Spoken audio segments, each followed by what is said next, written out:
Hello everyone, this is Clayton from Clay Bob's Auto. Coming here today to show you how to work on your disc brakes. A lot of people are afraid to work on their brakes because it is a safety issue, and of course if they do not work, your car does not stop. 99% of new cars, when you take your front wheel off, you're going to see something like this. This is a disc brake setup. This right here, this unit is your caliper. This is the part that actually pushes together and stops you. Now inside the caliper are two pads. That's your friction material, and that's what pushes against your rotor. Pretty simple to work on. You can do it with hand tools. You don't need anything special, and I'm going to show you how to take them apart and rebuild them. So the first thing you want to do is take your caliper off. Now the way you do that, most calipers are held on by two bolts in the back, which are right here and right here. So we take our ratchet with our appropriate size and take our bolts loose. Now they're not going to come off this easy. Because of course everything associated with brakes gets hot and then cold and cycles, and it's going to be a pain in the butt to get off. But just take your time, don't get frustrated, make sure that the socket you are using is the right one and it doesn't have any slack in it, so you don't round off the bolt head and have 10 million other problems. Exactly. So I've taken the two bolts loose and I'm pulling them out. So I know they're out and they won't be in my way. And if you'll notice, these have the smooth edges on them, are actually where the caliper moves back and forth on. And here it slides. Now, if you go to just pull your caliper off, it's not going to come off for a couple of reasons. Number one, your pads and everything are still kind of pushed in. And number two, most of the time you have a lip on the outside of your rotor. And that's where your pads don't ride on it, and it actually cuts into your rotor, and that's what causes this lip.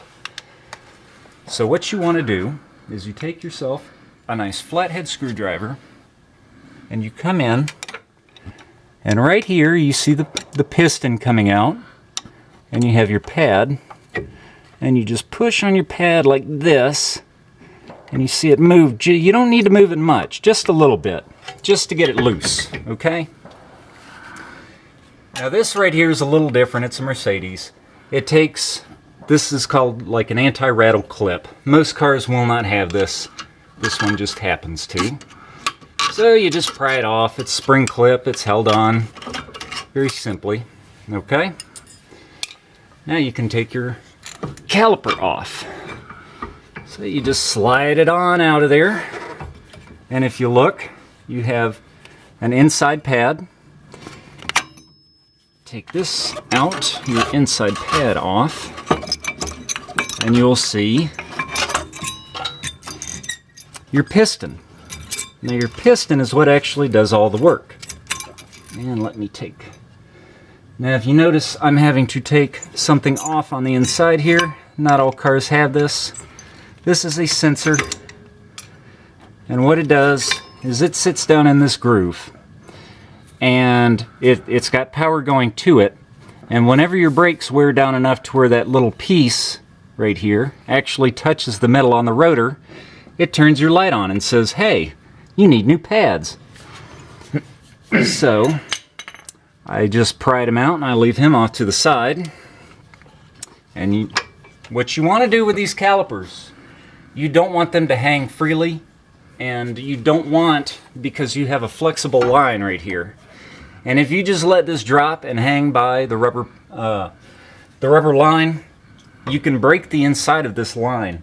And what that'll do is, it can do one of two things. Number one, it can keep your pad, your caliper from actually compressing your pads and stopping you.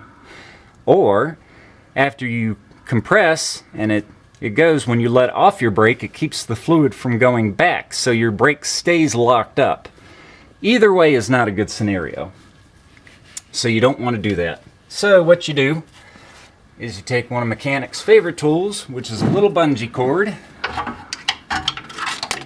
and you knock your light down, and you just hang this guy up.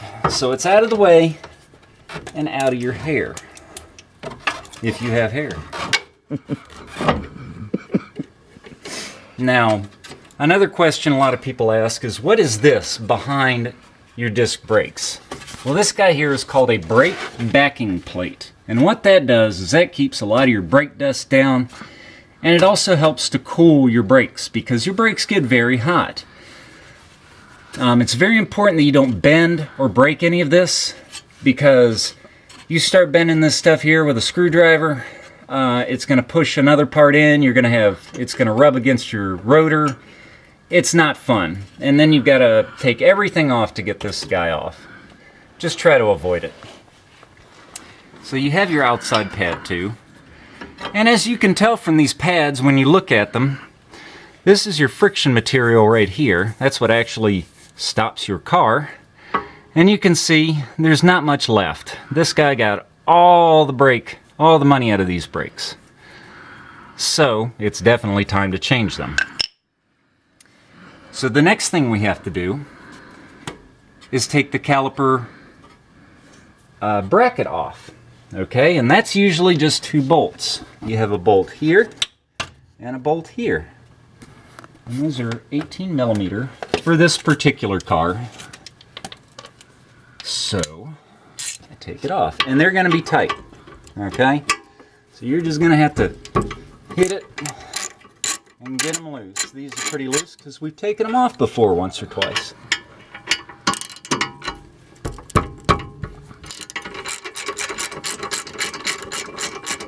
So after you get them loose and you take them off,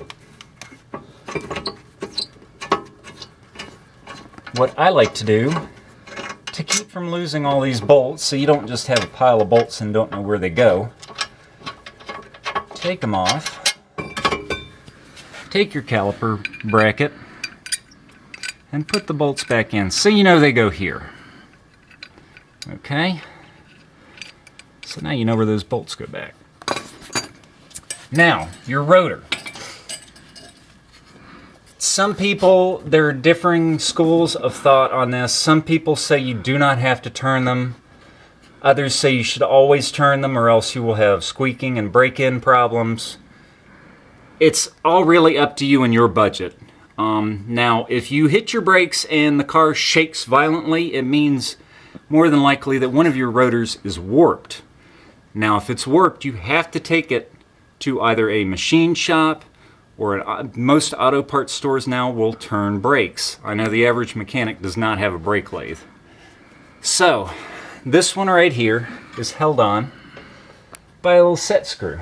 So, what we're going to do is, now that this guy is moving nice and freely, I have to keep it from moving. So I take me a little pry bar and set it in just like so. And I take my Allen key, because it is an Allen. And normally these are really tight. And you know, if you don't have the specialty tool, if you just have an Allen key, one of the things you can do is take yourself a wrench and put it on it for more leverage. And you don't just want to smack the end of your wrench, because all you're going to do is just break your Allen key. You want to apply hard, steady pressure on it until it breaks loose. This one's obviously already loose. So you take it out like so, and now your rotor is almost ready to go. Now, this being a European car, it has lug bolts. Now, your average car today has studs, which are different. You know, you see them sticking out. You just have lug nuts that go on there. You don't have to worry about this most of the time, but this particular one does. So, but is the process the same? The process is the same. The only difference is if it's a stud, you don't have to take them out. Okay. You can leave them in there. The reason I took these out was because they're obviously going to keep this thing from coming all the way out. So, now again, this one's loose, but a lot of the times when you see these, they're rusted on, they don't want to come off. What you do is you take yourself a nice little mini sledge, and you don't hit on the face of the rotor. That's bad. You would nick it up, and then they've got to try to turn it out of there, and you can risk warping it. You want to hit it on what's called the hat, which is right here, this spot right around here. So you take it, and you give it a nice sharp whack like that, and it'll break free. Here's your rotor. And again, I don't have a lathe, most of you don't either. You can take this to your local auto parts store, and for a nominal fee, they will turn the rotor and make sure it is nice and straight and not warped, and they'll give it back to you looking nice and new. Or you can, of course, always buy new rotors, if your budget allows for it. So, let's just say we got our rotor back, and we're putting on new pads. So what I do is I look, there's my little set screw hole. Here's my little set screw hole. I put them straight up so I can line them up just like so. Put my set screw back in and tighten it down on my rotor just like so. And it doesn't need to be, super tight. Sometimes you want to put Loctite on them. It's not 100% necessary. All that does is just keeps it from backing out. So you got your rotor back on. Now, normally what you do, you put your caliper bracket back on. And that's the 2 bolts I was mentioning previously that you don't want to lose.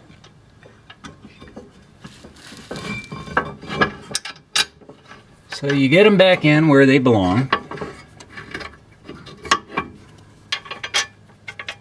And I do a lot of this by feel, and I'm sure a lot of you do too. I know I do. Don't be afraid to get your face up near there. It's just dirt. It's not going to hurt you. It'll buff out. Exactly. And if it doesn't, well, then that's what doctors do. So,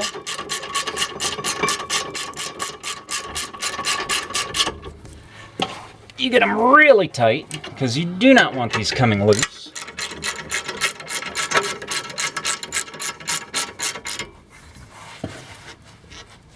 There we go. And then when it's time to put your new pads on, they're obviously going to be thicker than the ones you took off. So then it's time to open up your caliper. And what that means is this piston right here sinks down into the rest of your caliper. And you've got to sink it in because when you put new pads on, it's going to be a lot thicker. You're not going to be able to get it on. Also, as I had mentioned earlier, this sensor right here, if you have one, go ahead and replace it. It's not that expensive, and it's darn sure worth the money. It's just a bolt on the very back, as you can see. Little bolt right on the back holds it in. Take the bolt out and follow it up to where it comes off. And it unplugs right up here. So you take that off, put your new one in, plug it in. Easy peasy. Now you've got 2 ways to collapse this piston. If you're like some of us, you have what is called a pad spreader. Now what this does is it takes place of your old pad like that. Use your other inside old pad, like so. Fit it on. Take it, fit it in where your other pad went,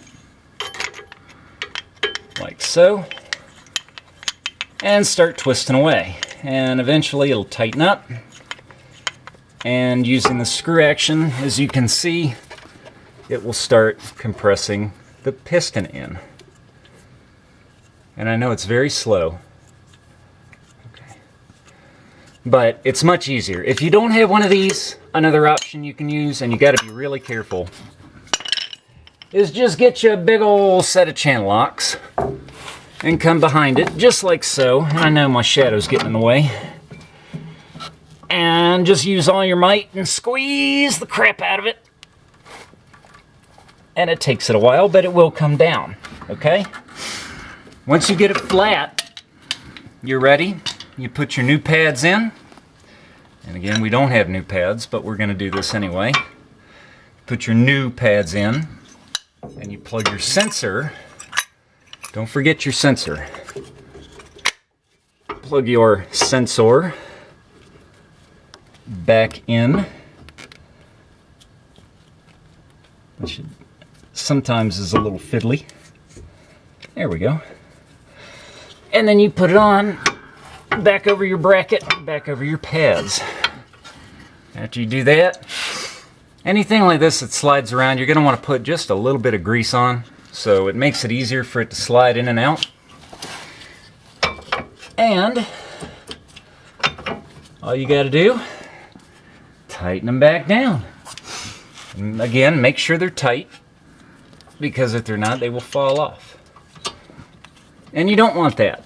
Well, last time I checked, when your brakes fall off, that's not a good thing. Normally, no. I don't see an instance where it's not a bad thing. Unless you want emergency weight reduction.